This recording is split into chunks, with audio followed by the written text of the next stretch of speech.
J'ai vécu cette guerre et j'en suis sorti.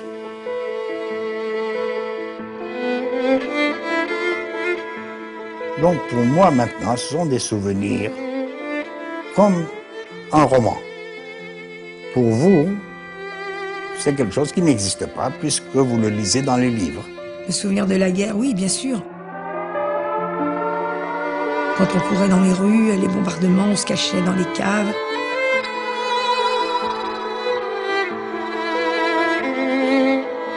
Ils venaient chercher la famille et avec des coups de pied, allez, raus, raus, raus. Et moi, je restais à 12 ans comme ça, complètement apeurée à écouter tout ça. La grande rafle, il y a eu 17 personnes de la famille qui ont été prises. Personne n'est retourné. Personne n'est retourné. Parce que avoir faim, c'est autre chose. Sentir qu'on meurt de faim, c'est un sentiment très difficile à comprendre pour ceux qui n'ont jamais senti ce que c'est mourir de faim.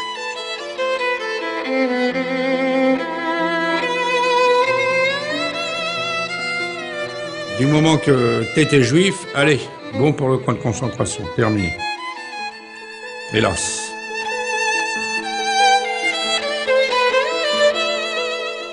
Papa et maman me disaient toujours, tu dis jamais, jamais, jamais que t'es juif. Jamais, jamais. Sos turca, sos turca, sos turca. Ça veut dire tu es turc, tu es turc. Sans arrêt, on me le disait.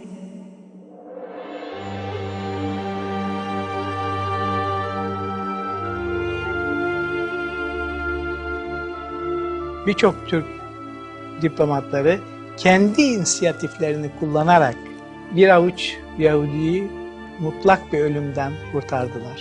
Et c'est à ce moment-là, donc, que je crois que c'est à ce moment-là que la Turquie, le gouvernement turc a voulu préserver et sauver ses ressortissants. J'ai été libéré en deux mois et demi après parce que j'étais citoyen turc reconnu. Mais j'ai appris par la suite que maman a été au consulat général et il a été ferme, n'est-ce pas, envers les Allemands. Il a dit ça c'est mon sujet, c'est un Turc reconnu, par conséquent, libérez-le.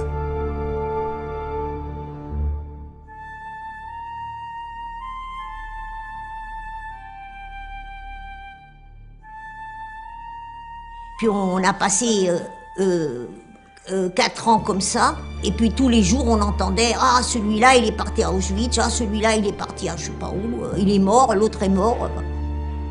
Et à un moment, c'était fin 43, le consul a dit vous ne serez plus protégés si vous ne rentrez pas en Turquie. Vous devez retourner en Turquie, sinon vous ne serez plus protégés. Donc on a décidé de partir.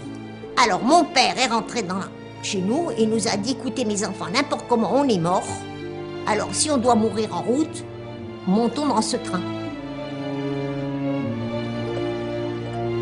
Surtout la sensation que je garde encore à présent, c'est une sensation d'angoisse horrible, de froid intense, de brume. Tout était brumeux, tout était gris et sombre.